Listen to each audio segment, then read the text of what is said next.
Hai, perkenalkan nama saya Asrianti Riwu akan memaparkan materi tentang perbankan internasional, pasar uang, dan pasar valuta asing. Terdiri dari pengertian pasar uang. Jadi pasar uang adalah bagian dari sistem keuangan yang melibatkan perdagangan, pinjam-meminjam atau pembiayaan jangka pendek dalam mata uang rupiah dan valuta asing. Tujuan pasar uang. Pasar uang memiliki beberapa tujuan utama. Pertama, untuk memfasilitasi investasi. Yang kedua, untuk memfasilitasi perdagangan, baik di tingkat domestik maupun internasional. Dan yang ketiga, untuk memfasilitasi pertumbuhan industri.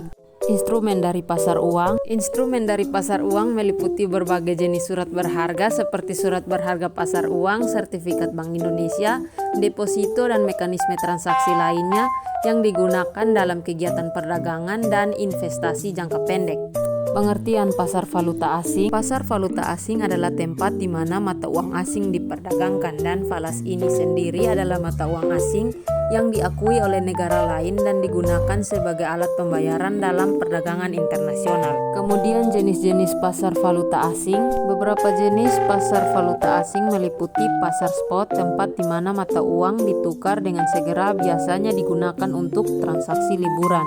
Yang kedua, proses penyerahan dana yang dibagi menjadi value today atau transaksi yang dilakukan pada hari yang sama. Yang kedua, value tomorrow, transaksi yang dilakukan pada hari kerja berikutnya. Dan value spot, transaksi yang dilakukan setelah 2 hari kerja. Kemudian ada kontrak atau kesepakatan yang dibagi menjadi transaksi forward, yakni kontrak yang disepakati pada hari yang sama tetapi penyerahannya dilakukan di masa depan sesuai kontrak.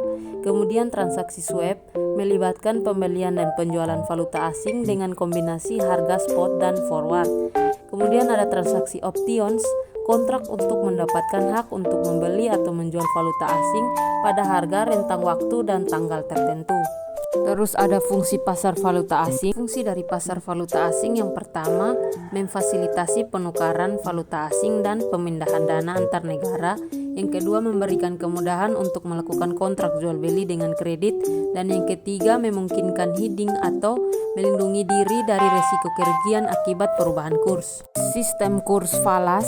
Jadi kurs valuta asing dapat berubah-ubah sesuai dengan permintaan dan penawaran pasar. Untuk dapat menguasai sepenuhnya transaksi valuta asing, pemerintah membuat sistem yang disebut exchange control. Dan yang terakhir, interaksi pasar uang dan pasar valuta asing. Pasar uang dan valuta asing saling terkait karena digunakan dalam perdagangan jual beli. Dalam berinvestasi, penting untuk memahami kedua pasar ini secara detail. Oke, sekian dan terima kasih.